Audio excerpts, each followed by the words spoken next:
this week, APEX Media is at the Aviation Festival 2019, and I've just caught up with Azim Barodawala, who is the co-founder and CEO of Volantio, one of the first sort of success stories of the Hangar 51 program. We'll come back to that. But first, Azim, Volantio is a startup, but the name has been everywhere.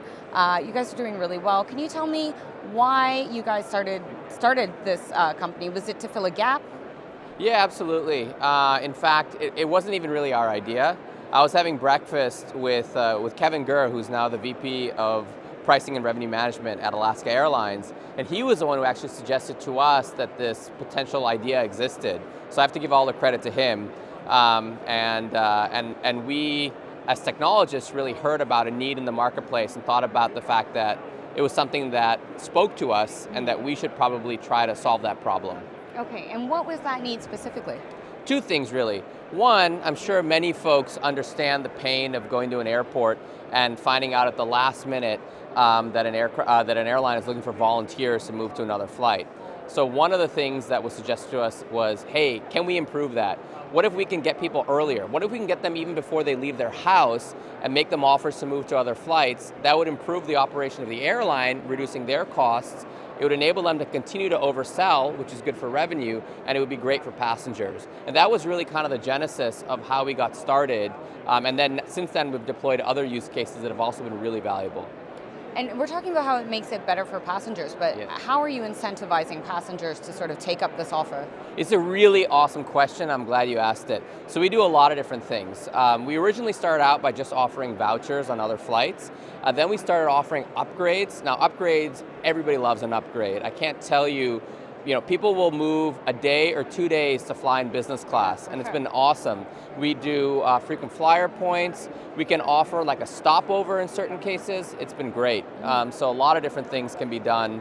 And we really tailor the offers to the specific type of customer that we're sending them to. So rather than a blanket offer, which most airlines do today, to every single type of customer, we can tailor the offer based on what we know about the customer and the specific type of customer. So you would potentially get a different offer than me or somebody else. You might know that I like to purchase something in duty-free or that I fly a certain route. Yeah, exactly. Things like that. Or maybe that you would prefer an upgrade more than, say, getting a voucher for future travel. Right. Okay. Perfect. Now, I think that everybody's fascinated with successful startups in particular. When you decided that you were going to go for this, how did you build out your core team? What was the fundamental sort of team that you had to get in place and the first sort of things on your to-do list to get it off the ground? Yeah, absolutely. So we needed to get a really strong technical team. So I would say for any startup that's looking to scale, don't focus on the sales aspect necessarily. Don't focus on some of the non-technical things. You have to build a very strong technical team. So to that extent, we had a very, very strong CTO, a very strong VP of engineering, and a really great engineering team that has been responsible for building an amazing product. And then from that, once you start getting some traction, then you can start building out all your other functions. So for a lot of times, I was the only non-technical person at the company kind of handling everything else. And even today, as a 20-person company, I would say, 75% of our company is engineering related. Yeah. Okay, excellent.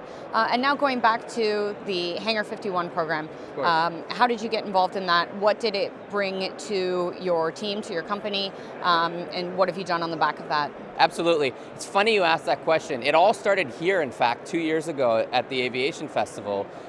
Somebody came up to our booth and encouraged us to apply.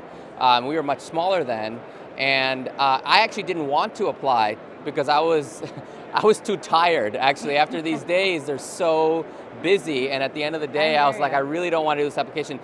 The deadline was within 2 days, and we had to put an entire application together on a Saturday to apply on a Sunday. We applied on the very last day. And somehow, they liked our application enough to invite us in for a final pitch. We got that, and then we went and we spent about 10 weeks in Madrid, flying every single week back and forth from Atlanta to Madrid to be able to do that program. The program was transformative for us because literally what IAG does is they prioritize it, which is not always the case for a lot of airline innovation programs. But they really invest a lot of money and they open up people's time and resources internally to dedicate to the startups that are there for 10 weeks, and that's it. And basically that was a very great experience for us. Coming out of that, IAG decided to invest in us, so they're actually one of our investors, which is wonderful. And now we have a very close partnership with them. We work hand in hand with Iberia. In fact, Iberia is going to be presenting today about their success with our product, which is a great way to bring it full circle 2 years later. Awesome. Okay, and finally, what's next for Volantio? So, we have a wonderful platform that today is optimizing for airlines on their individual metal. Our goal is to build the largest global secondary marketplace for airline seats across all airlines. And for us, that is really, really important.